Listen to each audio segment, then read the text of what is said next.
Hi, everyone. This is Dr. Gail Carson. Welcome to Living Regret Free, a program that shows you how to live a better and more joyful life. As an added bonus, I invite you to listen to an introduction to my Mindset Matters program, which ties into this so well. Go to www.sobmindset.com. It's free, and I know you will enjoy it. If you'd like to contact me personally, drop me a line at gailcarson13@gmail.com or go to my website, www.spunkyoldbroad.com, and sign up for my weekly newsletter. Hi, everybody. This is Dr. Gail, SOB, Spunky Old Broad, with the Living Regret Free Show. I'm hoping you'll subscribe to my YouTube channel, Spunky Old Broad, and find out more about what we're doing there. But I have a real surprising guest for you today. He's a retired Navy SEAL, but also a New York Times bestselling author, and his name is Jason Redman. He relates the tactics Navy SEALs have used for decades to lead, build elite teams, and deal with the highest levels of adversity. He teaches how his overcome mindset helped him rise above a leadership failure, vicious enemy ambush, and even a debilitating business crisis. His incredible story, positive message, and vibrant energy on stage makes him a highly sought-after speaker, both nationally and internationally. And he has a new book, Overcome: Crush Adversity with the Leadership Techniques of America's Toughest Warriors, and offers proven strategies to overcome any life ambush. Welcome, Jason. Gail, how are you today? Happy holidays to everybody out there, and we're ready to get rid of 2020, so we are definitely ready for a happy new year. Absolutely. And it's interesting because I'm all about positive mindset. I'm all about, whatever comes into your life, it's how you approach it and how you think about it and how you deal with it that makes the difference. So what is your definition of overcoming mindset?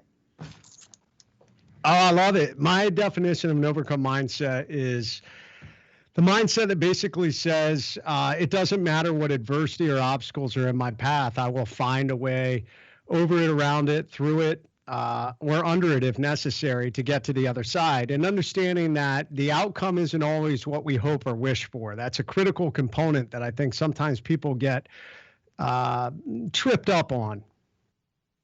Well, that's true. Absolutely. I mean, I've been through some health crises this year, and people say, how do you keep going? And I say, well, first of all, what's the choice? And second of all, it's how you look at the world.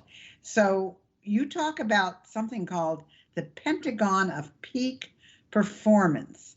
And peak performance, there's been a lot written about that over the last many years, but what's your Pentagon of peak performance? So the Pentagon came about after I wrote my first book, The Trident. And the Trident really is, oftentimes people will say, what's the difference between your two books? And I tell them, well, the Trident is the story. So it's, it follows my journey as a young man. I came in the SEAL teams very young. I actually joined the Navy when I was still in high school. And then as soon as I graduated, went to boot camp. And it follows this journey of a young man. And like many young men, sometimes, when we start seeing success young, and I will say young men because I see this a lot more in young men than I do in young women. It seems like young women have their head on their shoulders a little more securely than us young men who get a little full of ourselves when we start seeing success at a young age. And that's what started to happen to me. I was excelling, I was doing well, and I got off course. Made a couple of leadership mistakes that I talk about in my book, Trident. Managed to recover from those, but a very long road to recover from those, a very hard road. Got myself back on track, found myself in a pretty, I don't want to say difficult, but a very challenging combat deployment in Iraq, seeing a lot of combat. And right at the very end of that deployment, got all shot up in an enemy gunfight. And that started a whole new journey. And I began to realize there's a lot of different levels of leadership. And that's what the book, The Trident, is all about. Well, people kept asking me, well, how did you do this? And oftentimes I would talk about the overcome mindset, but I had never really broken it down into what that is.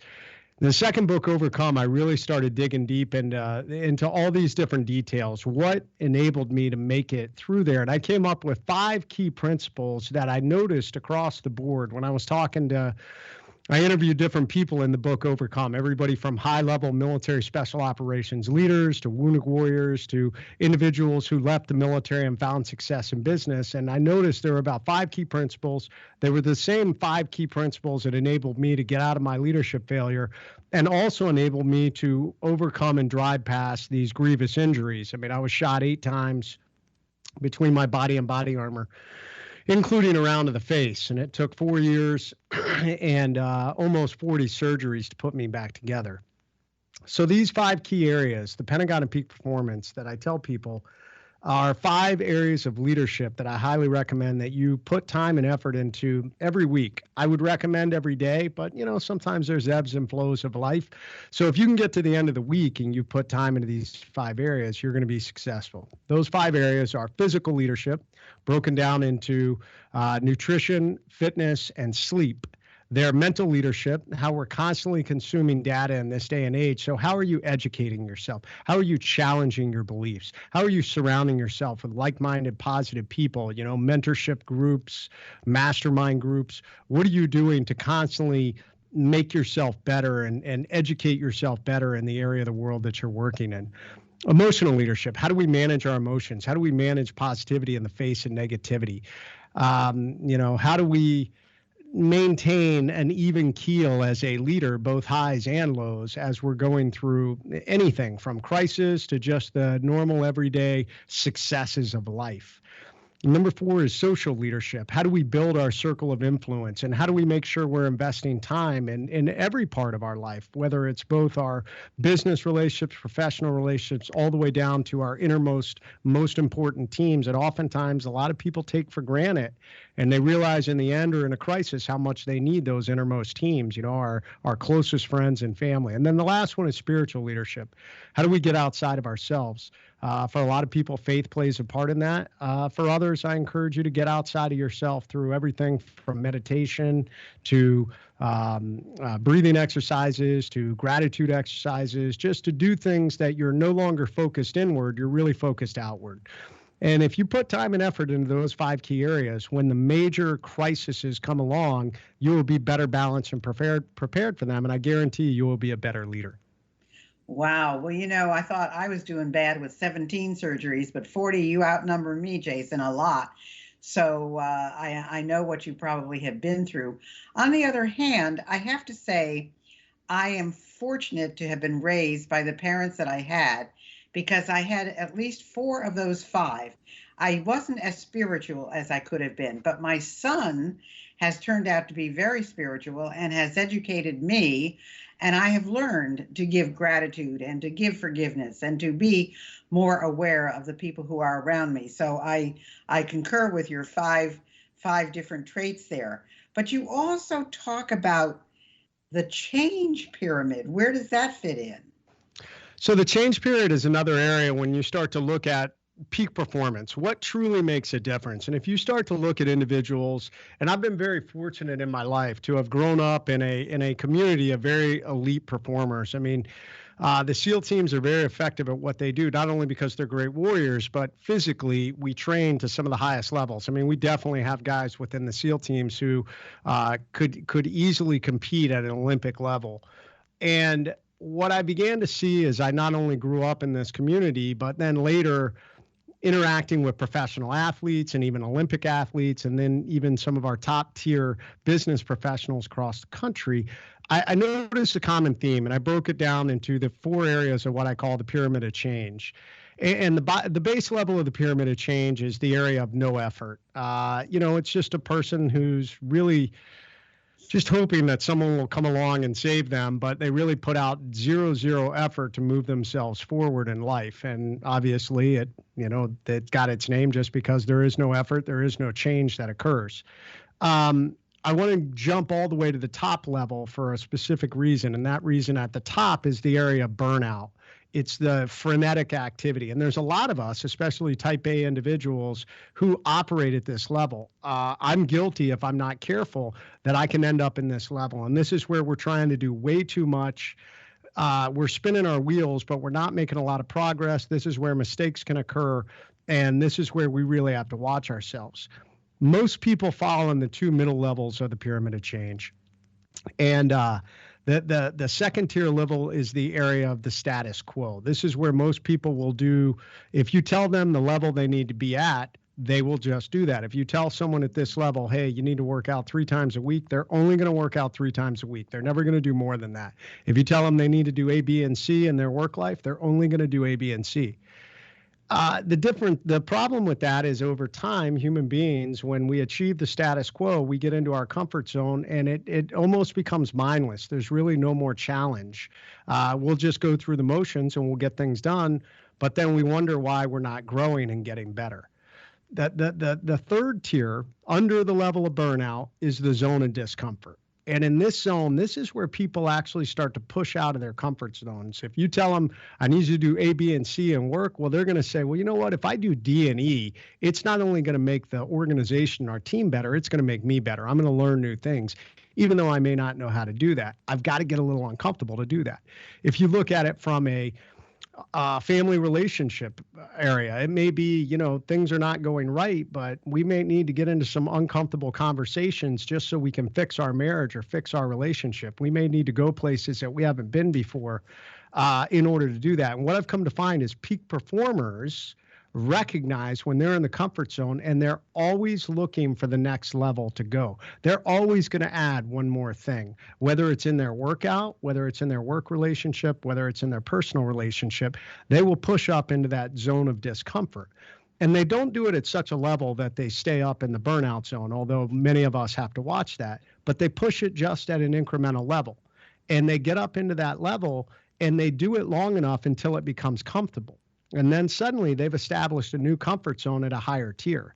And then they recognize, I'm in my comfort zone. I need to set a new level of goals. I need to push my performance level a little higher. They get out of their comfort zone and they stay in that zone until once again it becomes comfortable. It becomes an infinite loop. And the individuals who do this all the time, they're truly peak performers because they're constantly pushing themselves up and up and up. They never peak. Yeah, I think that's probably what the SEALs and Olympians are all about. But what is the one key thing that enables elite performance?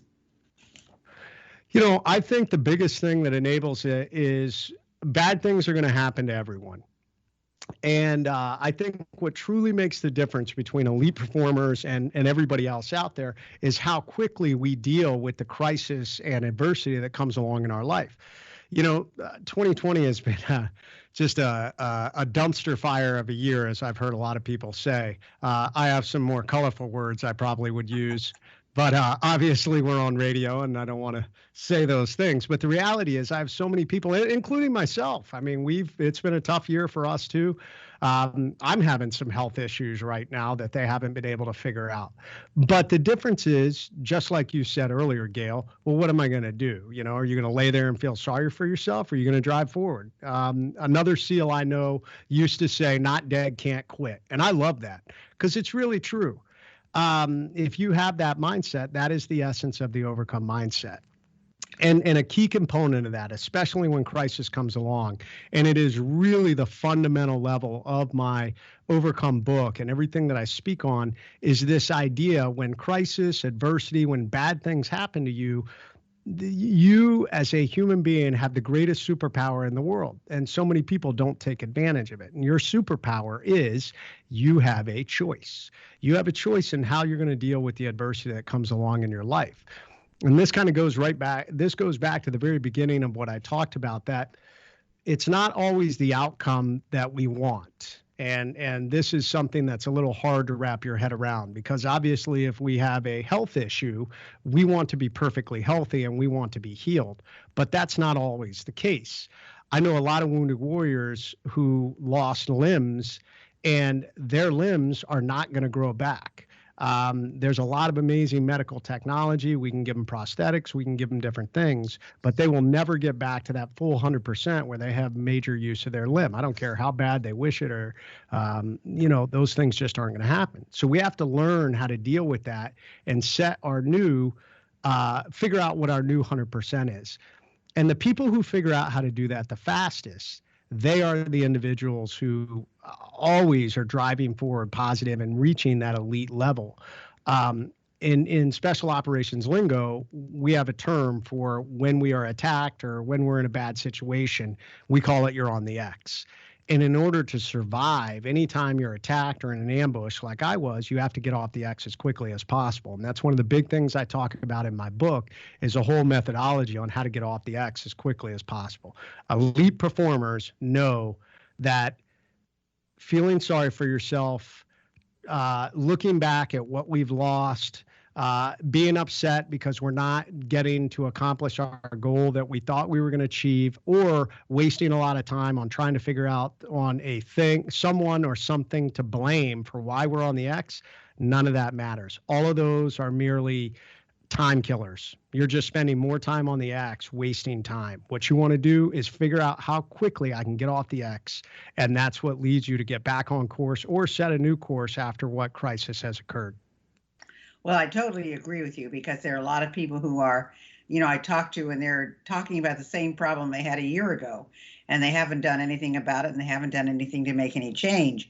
But you also have a lot of different programs. You have the Point Man for Life program. So what is that, and where does that fit in? So, Gil, this is a brand new program I'm launching in 2021. As a matter of fact, depending on when this airs, it'll be going live probably the beginning of February. Like I said, as with anything in life, I've spent a little bit of time in the hospital in December, so it threw my course off a little bit, but that's okay. I keep driving forward. But this program, it came to me one day. I started thinking about, in the military, we have a group of individuals that are called point men, and it is their job to get us where we need to go. Whether it is a training target or a training location, or more specifically in combat, is a target where we're going to get a bad guy, or maybe we're going to link up with someone, or maybe we're going to a landing zone where a helicopter or maybe an aircraft is going to pick us up. Great point men have a multitude of different traits. And I tell you what, when you have amazing point men that are very good at what they do, you never want to replace them. I mean, they're just incredible, because not only are they great navigators, but I believe that the best point men out there follow 4 critical principles. And I call these the point man principles. Number 1, they have relentless belief in their mission. And so no matter what goes wrong, in the midst of the chaos, in the midst of the storm, in the midst of the darkest of darkness, they always know this is the mission that I have. So I'm always going to fall back to that mission. It becomes their light in the darkness. Number 2, they understand what their destination is. And as part of that destination, they also have set a course. And when we set a course, it's not just about this is how I'm going to get where I'm going. They know how to get there as efficiently as possible. So there's a lot of people that if I told you to navigate to an area, they would plot out the shortest, most straight line route to get there. And they wouldn't think about the fact that, I've got to swim through this, lava river, and I've got to climb, Mount Everest to get there. And by the time they get to the destination, half the people they're with are dead or totally incapacitated, that they can't do anything when they get there. Number 3, and I'm going to come full circle on this. Number 3 is great point men do tremendous research on everything about where they're going. They understand the lay of the land. They understand the culture. They understand the enemy. They understand the areas where there's a higher risk of being attacked. So they do tremendous risk analysis. And then when they're actually out there walking along, they have tremendous situational awareness. They're watching for any indicator of danger or any potential problem. I mean, all their senses are attuned to what's going on around them. And then the last component is, we were talking about getting off the X. They have a relentless overcome mindset. So they no matter what happens, they're already thinking a couple of steps ahead. If this bad thing happens, this is how we're going to get off the If we're walking through this We've got a lot town of and people suddenly a that sniper starts shooting at us, they're already thinking, I can move down this alleyway, or we can move this way, or we can do this. So they're constantly thinking about, how do I get off the X as quickly as possible? So, Gail, what I realized is that if people applied these principles in their own life, how incredibly successful they would be. Think about that with the point man principles. How many people do you know that have a clearly defined mission? I know a handful, but most people never really define who they are and what their mission is. They never define, these are my values, this is my mission in this life. And then they align everything in their life behind that mission, their profession, what they do, what they stand for. So when things go wrong, they go back to that mission, relentless belief in their mission. I also know companies who, there's a lot of companies out there that have a mission statement, but most of them, because I've worked with a lot of them, most of them, they're merely words on a wall or on a piece of paper. They don't really follow them. Most people in the company don't know what that mission statement is. If you could truly galvanize your people behind a relentlessly strong mission, they would know how to drive forward. Number two is knowing that destination. Destination is long-term goals, and our course is our short-term goals. So identifying those, doing that. Number three is the risk analysis and our indicators. And number four, of course, is getting off the X, building that overcome mindset. My Point Man for Life program is built all around that to help people develop their mission and to figure all these things out. Well, we only have 5 minutes left, Jason, and I want to get to your other two programs. One is Moving the Needle and the Rule of 3 Ps. Can you tell us about that? Yeah, so Moving the Needle is my podcast that I do, and I'm interviewing some amazing people. I've interviewed high-level billionaires. I've interviewed professional athletes. I've interviewed high-level coaches, and we will continue to do so. Just amazing people who truly have, despite whatever adversity they've encountered in their life, they've continued to move the needle. They continue to never peak. They continue to move forward. So it's on all the major podcast platforms, and I'm really having a great time. We're getting great guests with great content, and we have a pretty unique format because what we do is we do about a 20-minute interview. We do two 20-minute segments, but in between those segments, I go back and I analyze them based off a lot of the principles that I talk on. So it's a lot of fun, and people are really enjoying it. And then the last one, the Rule of 3 Ps, is actually part of my Point Man for Life program. The Rule of 3 Ps is a goal-setting program built around this idea that no matter what's going on in your life, if you focus on your ability to lead yourself, and every day you woke up and you said, and you wrote down these 3 goals, you wrote down one physical goal, I don't care what it is. I don't care if you walk around the block. That is a physical goal. You focus on one personal goal. So we still need to take care of ourselves personally, whether it's having dinner with our parents or kids, or reaching out to someone, or maybe balancing the budget. And then the last one professional goal. What are we doing to move the needle in our professional life? If every day you wrote down the Rule of 3 Ps, one personal, one physical, one professional goal, I guarantee you will start moving the needle in your life. And lastly, and we have just about 3 minutes left for this, what is the sign on the door? Well, the sign on the door was a moment that occurred in the hospital where I was really struggling within the first few days, or really the first week. I mean, here I am. I've got my face blown out. The doctors are telling me they're going to amputate my arm, and I had some people that were really having some pity for me. And remember when I talked about everyone has a choice? And I remember sitting there listening to what they were saying, thinking to myself, well, is that going to be me? Am I going to become am I going to become the Lieutenant Dan of Forrest Gump, this crippled, angry veteran? Or am I going to drive forward and get off the X? And I had been taught to get off the X. So I said, that's not going to be me. So when my wife came back in the room, I said, hey, can I have my paper and pen? Because I couldn't talk. My jaw's wired shut. I'm trach. They're feeding me out of a stomach tube. And I wrote out this sign, and it said, attention to all who enter here. If you're coming in this room with sadness or sorrow, don't bother. The wounds that I received, I got in a job that I love, doing it for people that I love, defending the freedom of a country I deeply love. I will make a full recovery. What's full? That's the absolute utmost. Physically, I have the ability to recover. Then I'm going to push that about 20% further through sheer mental tenacity. This room you're about to enter is a room of fun, optimism, and intense rapid regrowth. If you're not prepared for that, go elsewhere. And we signed it to management, and it got put on a large piece of neon orange red paper, and it just went viral. It earned me an invitation to the White House, and today President Bush signed it. It's framed. It hangs in the Wounded Ward at Walter Reed, and it's motivated millions of people. And I tell people out there, you've got to put your own sign on the door. You've got to place that draw that line in the sand and say, this is what I stand for. This is where I'm going. I so love that, Jason. I mean, I really, really can appreciate what you went through, because I'm going through my 4th case of breast cancer right now. Plus, I've got kidney issues and back issues and things like that.